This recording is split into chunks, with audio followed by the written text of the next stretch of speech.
Hello, Father Simon here, and it's time for our collective worship this week. It's really good to know that in the coming days that at St Nicholas Priory School and all other schools across the country that children will be returning to the classroom, and it'll be really good to see and to be with friends again. I want to have a think today, and I'm here in a quiet corner of Great Yarmouth Minster. This is one of the lovely corners. It's called the Lady Chapel. It's really beautiful in here, and it's a lovely quiet place sometimes to sit and to think and to tell a story, which is what I'm going to do today. But I want us to think today about the times when we have to do something we don't want to do. Do you know what I mean? Maybe you've got things that you have to do, but you'd rather not do them.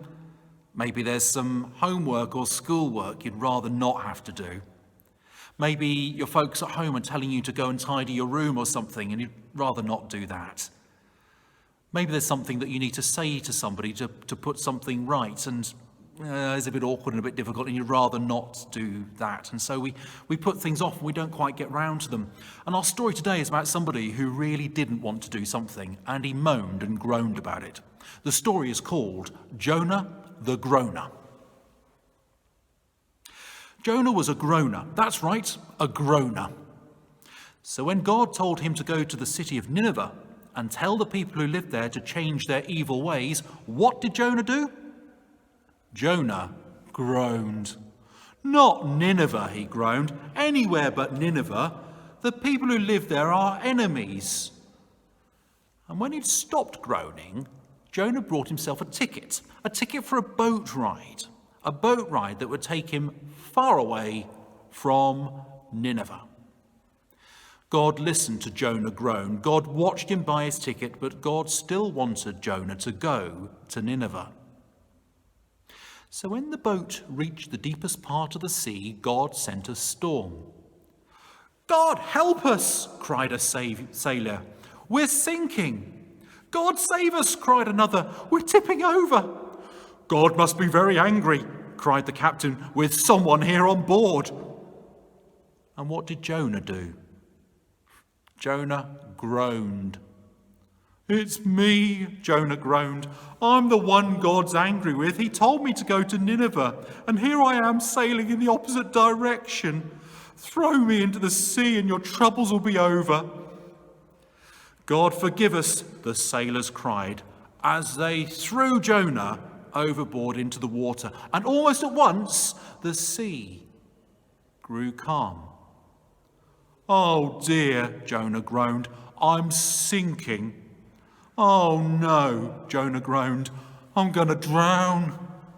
"Oh my," Jonah groaned, "that's the biggest fish I've ever seen." And before he could groan another groan, the fish opened its mouth and swallowed Jonah up. It was God who sent the fish to rescue Jonah and to give him time to think. He had plenty to groan about, of course. The fish's slimy stomach, the seaweed, the smell. Oh. But Jonah was still alive. And that was something to cheer about. So Jonah stopped his groaning and said a prayer. "I was sinking, Lord. I was drowning, but you saved me. So now I will do whatever you want." 3 days later, the fish spat Jonah up on the beach. And Jonah kept his promise. He went straight to Nineveh and told the people of God that God wanted them the people of Nineveh that God wanted them to change their evil ways. 40 days is all you've got, he warned them. And if you haven't changed by then, God will destroy your city. The people of Nineveh listened. The people of Nineveh wept. Then the people of Nineveh changed. From the king right down to the poorest slave, they decided to do what was right. And what did Jonah do? Jonah groaned. He sat himself down in the shadow of a tree and he groaned. "I knew this would happen," he groaned. "You are a loving God who loves to forgive. but I still don't like the people of Nineveh, and I wish they'd been destroyed." Jonah fell asleep, groaning. And during the night, God sent a worm to kill the tree. And when Jonah awoke, he groaned more than ever. "The tree is dead," he groaned, "and now I have no shade."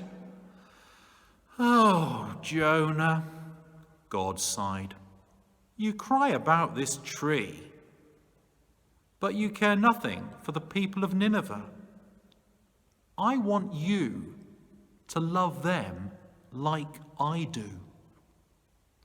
And finally, God added, "I want you to stop your groaning."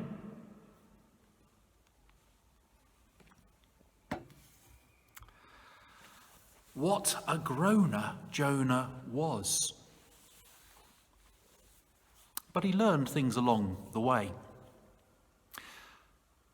And it's a story about how God always gives us another chance. Now, a couple of questions for us to think about this week, and thinking about things we don't want to do. Yeah. So first one, I wonder what things you groan about doing, the things you don't want to do. Second question, I wonder how it feels when we do the right thing. So a couple of things to think about there. And remember from that story that it's a story about how God always forgives and God always gives us another chance to serve him and to serve and love other people. Time to think and time to pray.